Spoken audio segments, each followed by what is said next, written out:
Isaiah 27.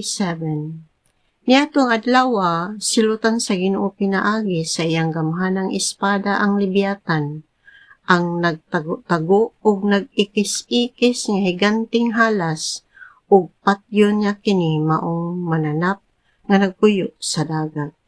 Niadtong adlaw ang Ginoo moingon mahitungod sa iyang anindot nga parasan. Ako maoy nag-atiman ini, matagutlo gibisbisan ko kini o gibantayan adlaw gabii aron dili binuangan sa uban. Wala na ako masuko niini, maayog tunok pa ang akong ikaaway kay sunugon ko gayud silang tanan. Kun ang kaaway sa akong katawhan modangop ug makigdait kanako, panalipdan ko sila.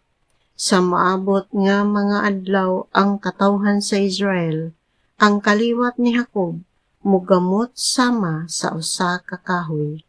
Mamulak kini og manalingsing ug mapuno ang kalibutan sa bunga nga gikan niini.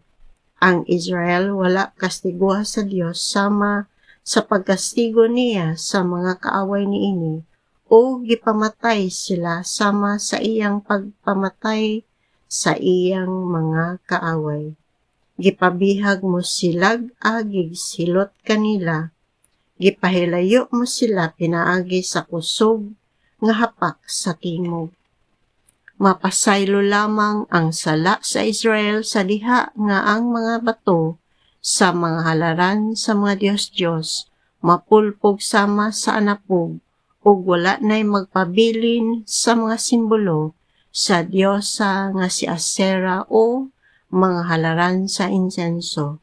Magmingaw na ang kinutaang syudad og mahimo kining puloy-anan nga biniyaan sama sa disyerto, didto manibsib ang kahayupan og mopahulay.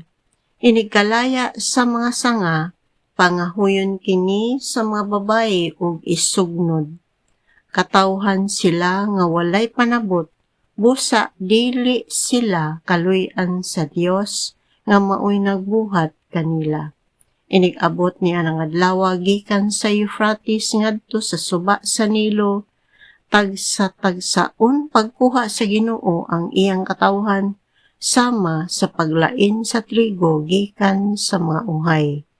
Ug niya na unyang adlaw patingugon og ang dakong trompeta aron pagtawag sa mga nangabihag sa Assyria ug sa Ehipto. Mamauli sila og mosimba sa Ginoo didto sa Jerusalem sa iyang balaang bukid.